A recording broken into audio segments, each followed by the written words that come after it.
episode of the 10-Minute Bible Hour podcast. It's a bonus episode of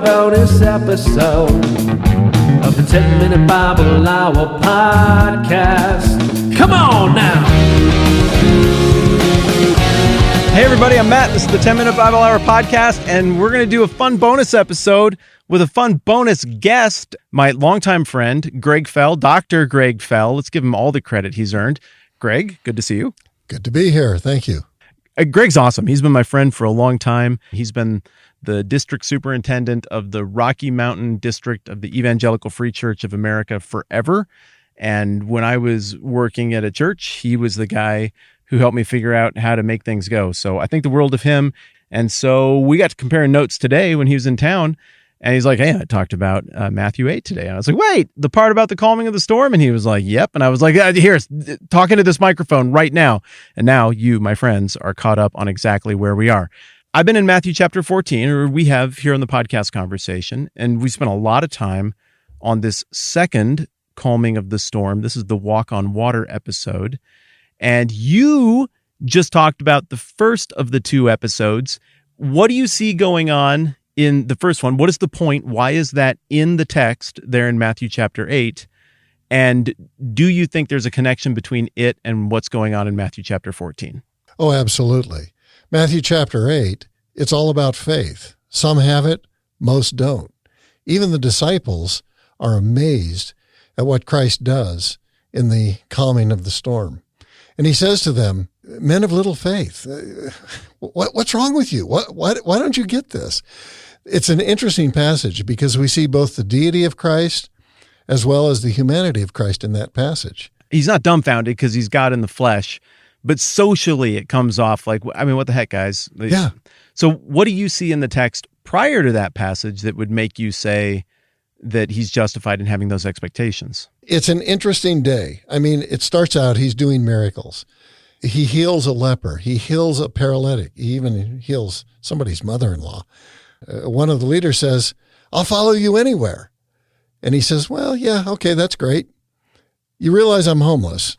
You know, foxes have holes, birds of the air have nests. I don't have any place to lay my head. Follow me. He doesn't get into the boat, but the disciples follow him. They're still trying to figure this guy out. They're not expecting the storm. He knows it's coming. They're going to fear for their life before the end of the night. And it's a test of their faith.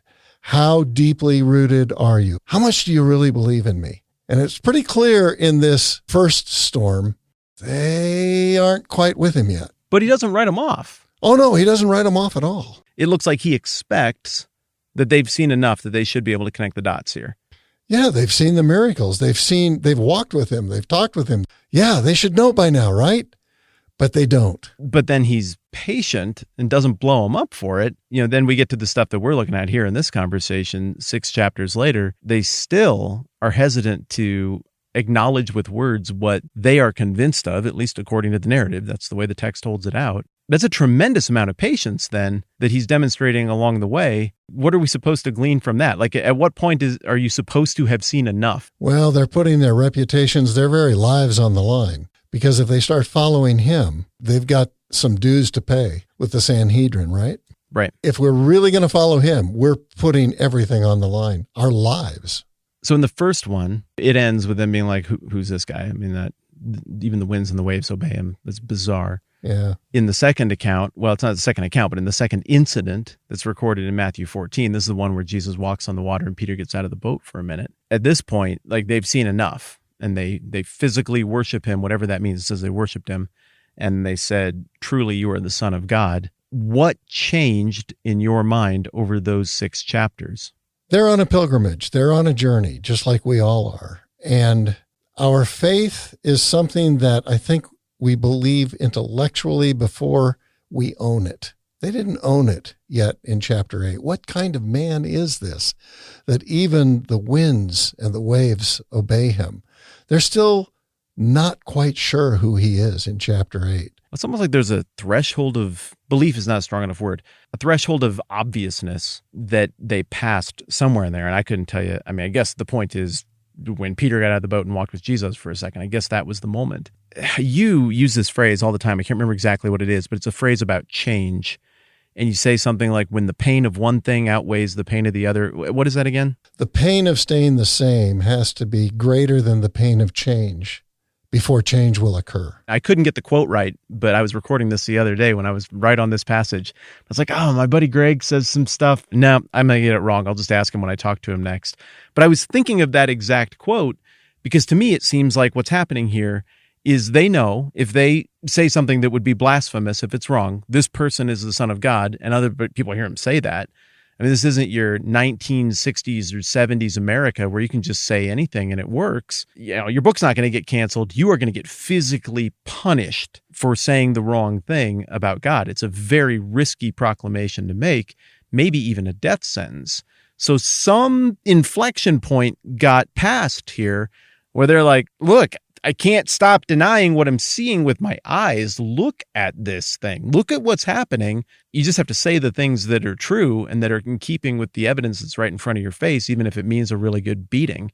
I think for the modern audience, we look at that and it's like, well, you know, they just had a heart level experience with the Lord and it was meaningful. And it's like maybe we picture like a devotion time or like a really nice time of singing at a camp or on a retreat or something. But the consequences in the background culturally and historically are so vast for making the proclamation that they make right there.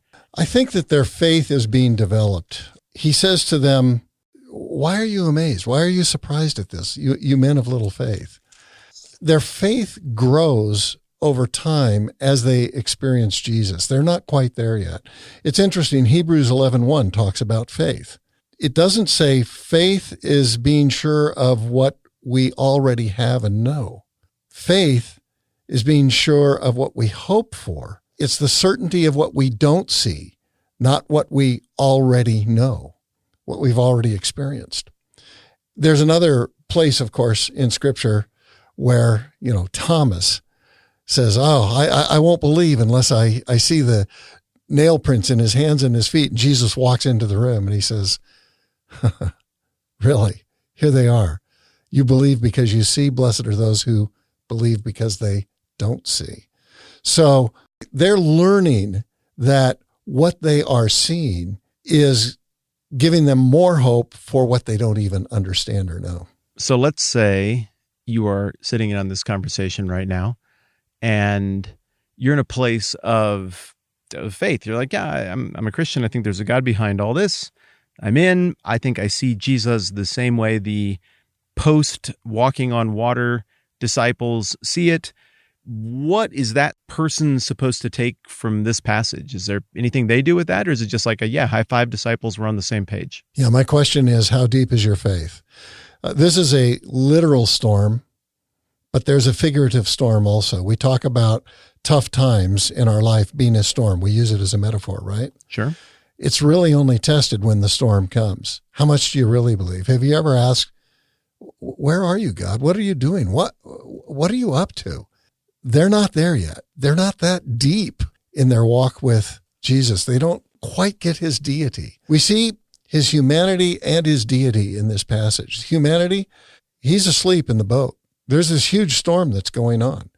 And he's had a tough day. He's emotionally and physically drained. He's sleeping because of the humanity of who he is. But we also see his deity here, where he has power over the winds and the waves. 2 millennia later, we still don't have power to control the weather. I think later, the passage that you're referring to, they get it. So it's a process even for a person of faith. Yeah. But what about the person who is fascinated by the Bible, isn't quite sure exactly what to make of the claims to deity, the miraculous claims here? What is a person who's outside looking in, what are they supposed to take away from what happens to the disciples between chapter 8 and chapter 14, going from saying, who is this, to saying, surely this is the Son of God? What if they're looking at all of this and they're like, I'm tracking, I'm reading it, I'm looking at it really closely, but I'm not sure I'm there? Well, faith is a process of trusting God in those things that we don't understand, having him prove himself as he takes us through those experiences. And the more we see and feel and understand him working in our life, see, that's where the roots of faith go deep into the soil, and they gain some strength. So patience and the long game is okay.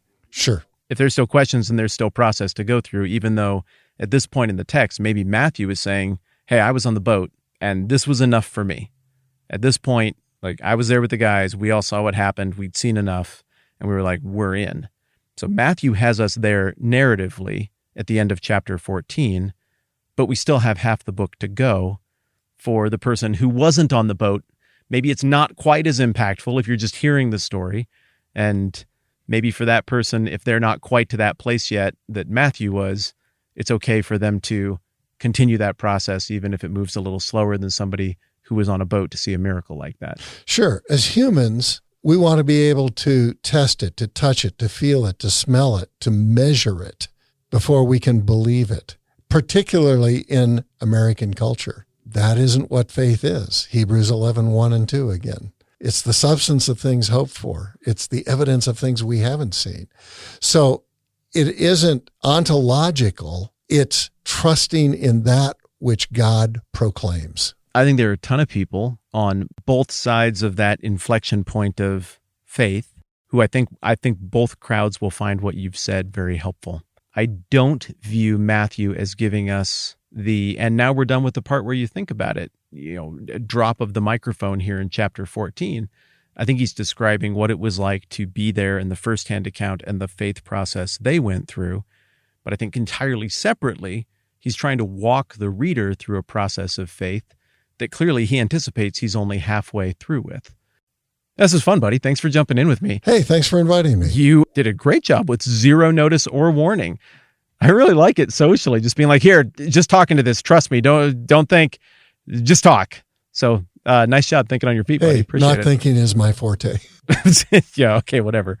Hey, thanks for hanging out with us. We'll get back to whatever passage we have up next in Matthew next time around. I'm Matt. It's my buddy Greg Fell. This is the 10-Minute Bible Hour podcast. Let's do this again soon, my friends.